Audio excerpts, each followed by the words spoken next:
Hello, Zak Lyon, nutritionist in Denver, Colorado. Today I wanted to talk about folate and folic acid and the differences between them, as well as the history of folic acid and how it appears in your diet and you may not be aware of it, and how it appears in your diet where it wouldn't have before 1998. And then I'm also going to talk about a genetic polymorphism that a large percentage of our population has, and it's actually a series of polymorphisms that are identified with the acronym Mthfr, and that polymorphism affects the body's ability to convert folic acid, and I believe dietary folate as well, into 5-methylfolate, which is what the body really needs to use in order to methylate the DNA in our bodies and perform a number of other functions that I don't know as much about, but Dr. Rhonda Patrick does, and I'm going to refer you over to a video of hers that deals with this same issue, but much more heavily on the genetic polymorphism side. But she's great, and I'll refer you over there, at the end. So my belief is that over the next, few years, however long, that you're going to start hearing more about folate versus folic acid. And I think what you're going to hear is that people are going to say that we should be eating folate and we should just get rid of folic acid.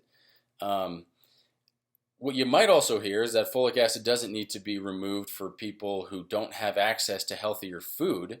I think folic acid is a great addition to enriched grains when people are starving, because we're talking about adding a vitamin, a synthetic vitamin, but a vitamin that performs a vitamin's function well enough for most of the population. And doing that, you adding a vitamin in where it didn't exist before, for people who are starving, that's a brilliant idea.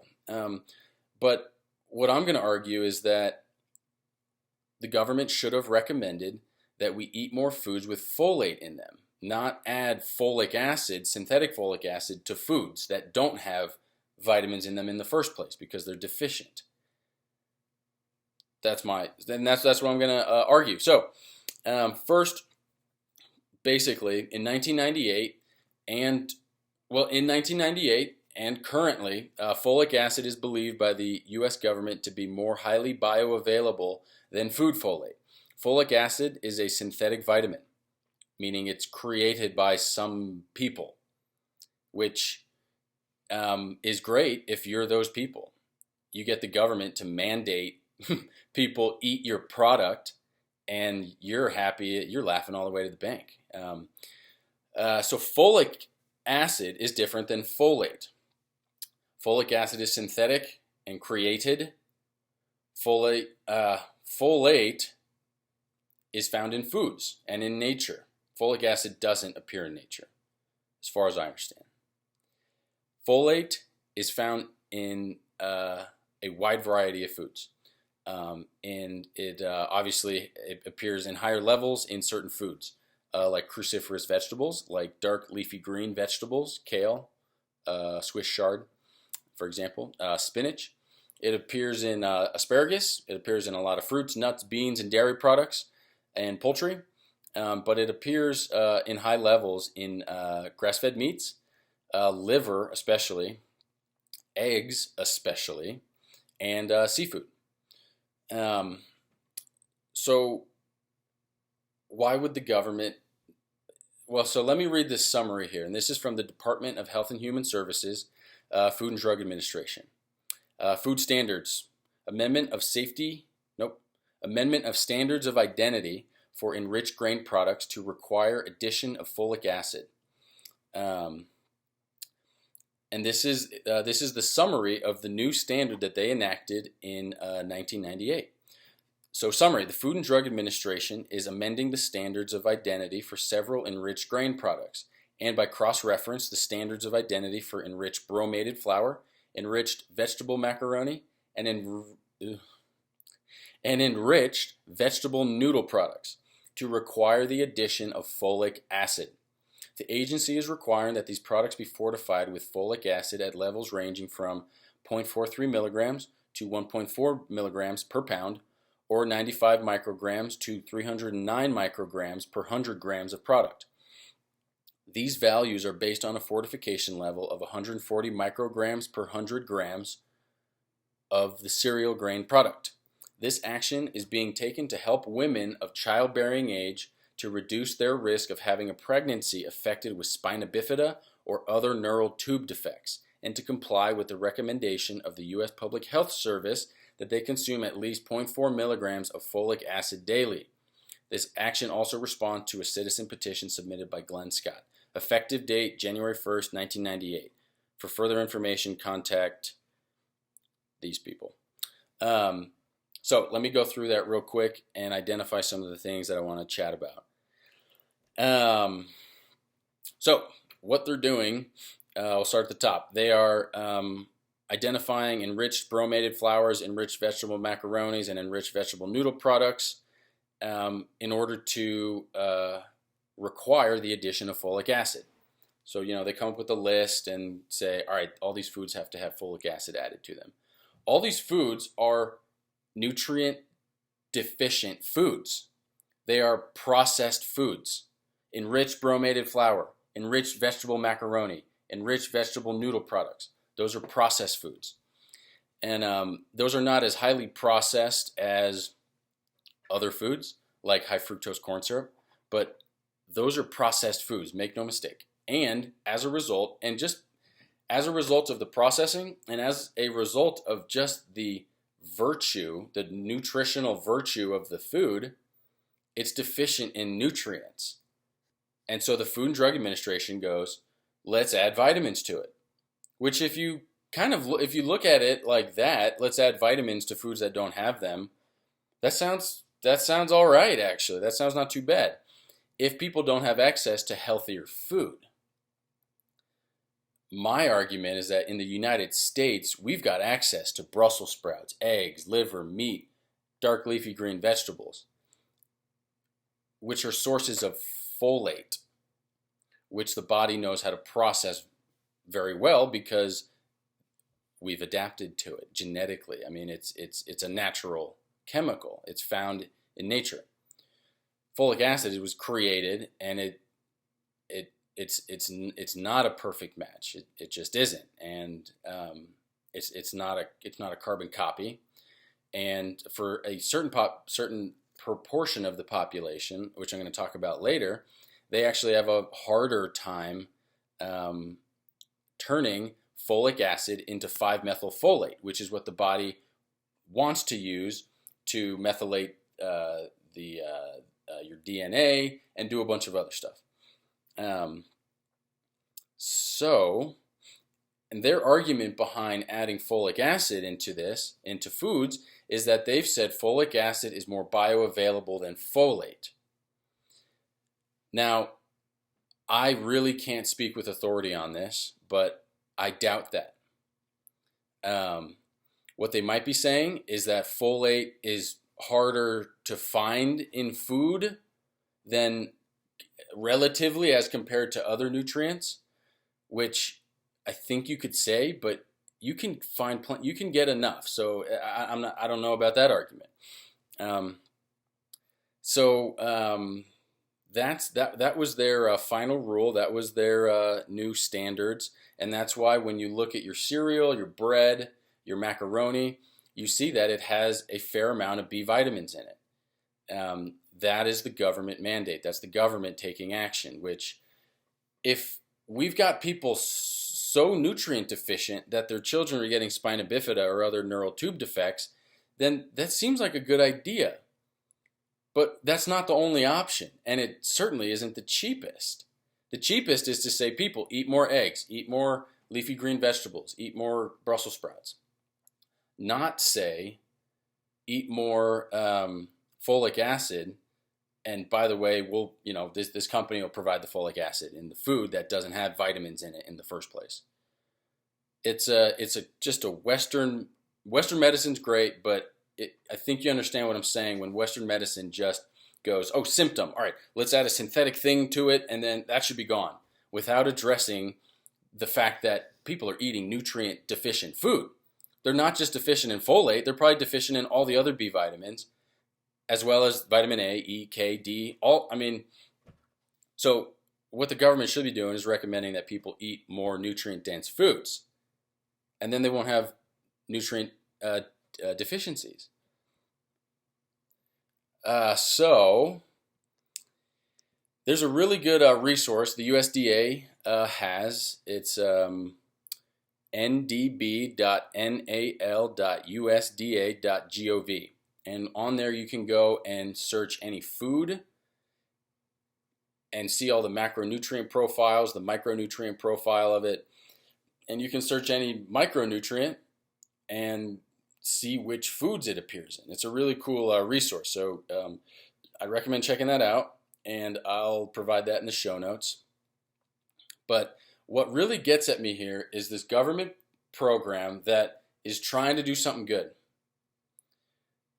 and that people aren't going to argue against, and then they just screw it up. And I think they screwed this up. I think people aren't starving in the United States. They don't need vitamins added to their nutrient deficient food because there's nutrient dense food that they can buy. Grains that are going to, let's say, parts of the world that do have people that are starving and food is not available to them, yeah, add the vitamins in. That's a great idea, but it'll help you survive. I'm not certain that it will help you thrive. And that's kind of what I'm all about, is taking health and life to the next level, not just surviving. So what we're finding now is that there are people who cannot process synthetic folate well and who it actually causes problems for. These problems arise when the body's not able to methylate or activate the synthetic folic acid. So these people have a specific cluster of polymorphisms that have been titled Mthfr that are associated, this cluster of polymorphisms that are associated with a genetic mutation, with genetic mutations that reduce the body's ability to convert dietary folate or synthetic folic acid, into 5-methylfolate via an inability to convert 5,10-methyl tetrahydrofolate into 5-methylfolate. 5-methylfolate is needed to create methyl groups for adequate epigenetic functioning. So I'm not an expert on epigenetics or genetics, but the body needs B vitamins. It needs other methyl donors to methylate your genes, and what that means is to express them on or off. And let's say you're detoxing and you are getting healthier. You want some of your genes that are being expressed to turn off, and then you want others to turn on. And I'm no expert on this, but I'm going to send you over to a great video by Dr. Rhonda Patrick, and she's got tons of videos that.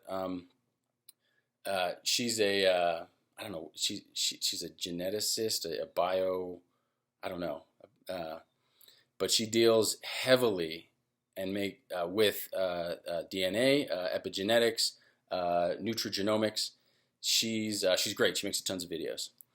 And this is in her video, but here's the part that I find significant, to say the least. 40% of the population has a 40% reduced functional efficiency of the MTHFR enzyme ability to convert 5,10-methyl tetrahydrofolate into 5-methylfolate. And I do hope I'm saying that right. 20% of the population has a 70% reduction in functional efficiency of the MTHFR enzyme. 10% of the population has between an 80 and a 90% reduction in functional efficiency of the MTHFR enzyme. So what this is saying is there are people who are not, there's 40% of the population has a 40% reduced functional efficiency of that enzyme to create 5-methylfolate, and then 10% has between an 80 and a 90% reduction. I mean, that's bad. That could account for people's fatigue. That could account for a lot of people's sleep issues. I mean, all kinds of stuff. And then also, like the government was trying to address diseases and disorders that are caused by these deficiencies. So to get around the enzyme inefficiency, supplement with 5-methylfolate or methylcobalamin or riboflavin. And these are just other B vitamins, other forms of other B vitamins. So for more info and for a better explanation on all of this, see Dr. Rhonda Patrick's video in the show notes. I'll include a link. And otherwise, just eat, to avoid this whole issue, people, just eat dark leafy green vegetables like Brussels sprouts, kale, Swiss chard, spinach. And, you know, every once in a while, eat some liver. I honestly, I haven't had it in a very long time, and it's just hard to like eat. But you can get desiccated liver tablets that are just, you can get grass-fed liver that comes in a pill form. I mean, it is, we're living the future, and that's the future. Liver in pill form, so you don't have to eat it because it doesn't taste good. And eggs, eat eggs. And eat the yolks. Do not, if you throw the yolks out, you're throwing out all the vitamins, half the protein, and all the fat. All the choline, all the phospholipids, those are gone. And that you'll get around this deficiency issue. Don't eat nutrient deficient foods that have been artificially supplanted or injected with synthetic nutrients. I mean, it's crazy. And that's the government for you. They start out trying to do something that everyone will agree with. And and all kinds of stuff gets in the way, good and bad and unintentional and very intentional. And it just turns into crap. And what we've got is what we'd had ever since then was people eating a bunch of grains. And even before that, the recommendation was eat more grains, eat less fat. And and luckily the U.S. government is beginning to shift its stance on things like cholesterol, of all things. They've said cholesterol is going to kill you. It's going to give you heart attacks and heart disease. And I don't know where they're at, if they've come out and made the change in recommendations, or if they've stated that that's the intention and now it's just the bureaucratic process of writing it into written form. But they're saying now that cholesterol is no longer a nutrient of concern, which is an oxymoron. It was identified as a nutrient, and then they said, oh, well, there's concern for it. Which I'm all about looking at things and going, is this really a nutrient? Is this, what are we doing here? Is this good? Should we really be doing this? But what happened was the science on saturated fat was never good. I forget the guy's first name, but his last name was Keyes, and he was the guy who got everyone on board with don't eat fat. And what we now know, and we've known it actually for more than a little bit, is that his science was bullshit. It was bad science, and it was, outright corrupt and just not. It wasn't true. It never was. At least the science he had reported, the research he had done, it was not. It wasn't just flawed. It was intentionally skewed and portrayed to the public and to the government in a way that agreed with what Keyes wanted, and not with what he actually really found, or with what was true about heart disease. So anyway, the government's, I think, starting to catch up on some of that, but I think the next one up is this dietary folate versus folic acid. And to get around it, just eat folate. Stop eating all those grain foods. People are eating way too many carbs, nutrient deficient carbs. Eat a sweet potato if you want carbs. Eat some squash if you want carbs. Eat some cashews and almonds. eat white rice or brown rice. White rice is fine. It's such a low impact, starchy carb that it's fine. You just don't eat it every day. Brown rice is great because it has fiber, but it's also got anti-nutrients in the hull, which is why some people say white rice is better, because it doesn't have those anti-nutrients that stop your body from being able to absorb minerals and vitamins. Just eat, smart. I have a bunch of videos out now that will kind of point you in the right direction, and so check them out. And until next time, just eat well and enjoy life.